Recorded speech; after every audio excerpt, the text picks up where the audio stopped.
It's not just Grand Slam titles that Jannik Sinner and Carlos Alcaraz have taken turns collecting this year. The top two tennis players are also trading the #1 ranking back and forth.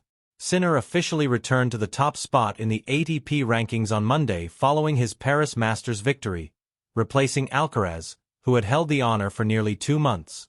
But due to the rankings math and rules, Alcaraz will return to #1 next Monday. The Italian and the Spaniard are separated by so few points now. Sinner leads with 11,500 points to Alcaraz's 11,250, that it will come down to their performances at the upcoming ATP Finals in Turin to determine who ends the year at #1. While neither Sinner nor Alcaraz are playing this week, except for when the ATP Finals start on Sunday, the reason the rankings will change again next Monday is because that's the day when the points from each player's performance at last year's finals drops off. Sinner next week will lose the 1,500 points he earned from winning the finals last year, while Alcaraz will lose only the 200 points that he earned after failing to advance from the group stage. So next Monday, the rankings will read: Alcaraz 11,050 and Sinner 10,000. And there's zero possibility for any other player to move into the top 2 spots anytime soon since #3 Alexander Zverev, 5,560 points, #4 Taylor Fritz, 4,735, and #5 Novak Djokovic, 4,580, trail far behind. Sinner and Alcaraz have amassed their huge points totals by winning, among other tournaments, all 4 of this year's majors. Sinner won the Australian Open. Then Alcaraz beat Sinner in an epic French Open final. Sinner got some revenge by beating Alcaraz in the Wimbledon final. And then Alcaraz beat Sinner again for the US Open trophy.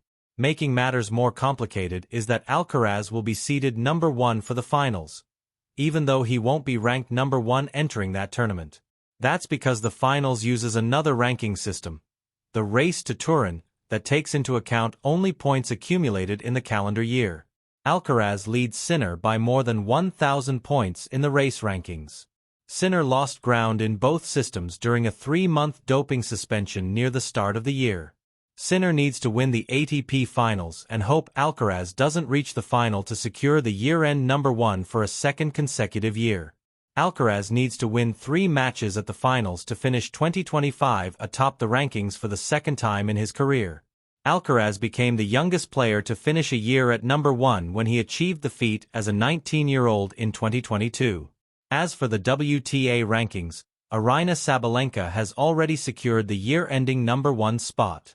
Sinner enters Turin on a 10-match winning streak after titles in Vienna and Paris, will be playing on his favorite surface, an indoor hard court, and can expect loud support from his home fans at the finals.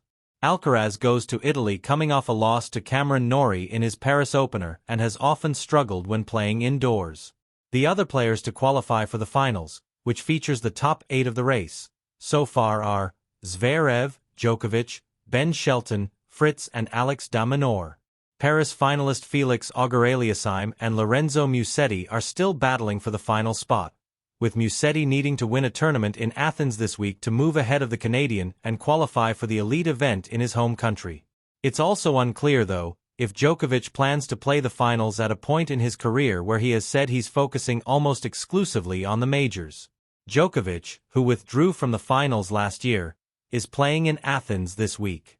If Djokovic withdraws, both Auger-Aliassime and Musetti would qualify for the finals.